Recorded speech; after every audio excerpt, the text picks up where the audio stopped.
One of my first rehearsals was in an apartment in Bondi overlooking the beach, and I said, "Why don't we rehearse out on the beach?" Which is what would happen in an island culture. And everybody said, "Oh no, you're not allowed to," and I was dumbstruck by that. And it took me probably a good 2 years to get my head around the fact that you couldn't play music anywhere.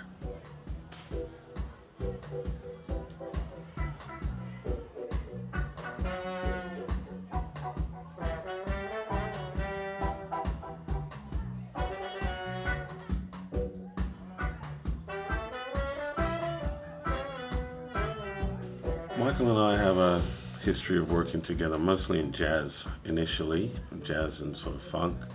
But Michael had some stuff he wanted to say, about human rights issues and social injustice, and asked me if I was interested in being involved in that. I said yes. So that's really the crux of it all was how do we talk about the things that bother us, the things that we're interested in, the things that we think the general public should know about.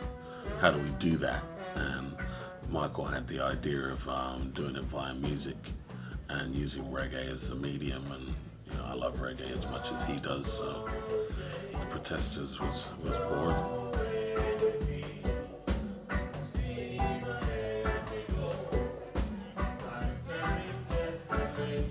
Michael also uses a lot of Latin American influences. We have a lot of quite intricate brass lines that support my vocal, and so you can hear the jazz, you can hear the Latin influences in there, but we like the kind of one drop reggae style as well, so we push that. There are other bands in Sydney, like say King Tide, that push the rock steady element.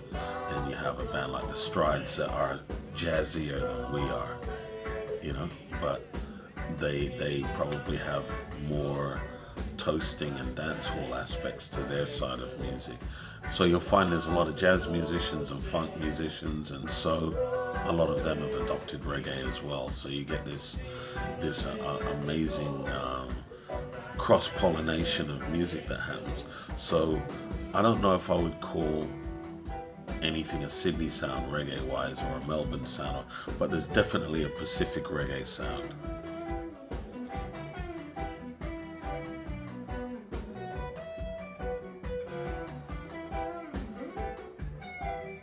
I think if you want to go to a real Australian reggae, maybe look at the indigenous reggae and what they do, Yeah. which is a little bit more sort of towards a ska thing sometimes, a bit more upbeat, a bit more rocky, because I think Australia has a really strong rock tradition, Yeah.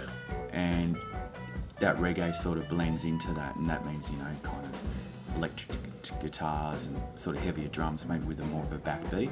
Yeah, we're all trying to kind of get the music out there and let more people know about reggae in all its forms. But yeah, I would like to see more of us play more often, and I'd certainly like to hear all of us on air. Yes. Thank you.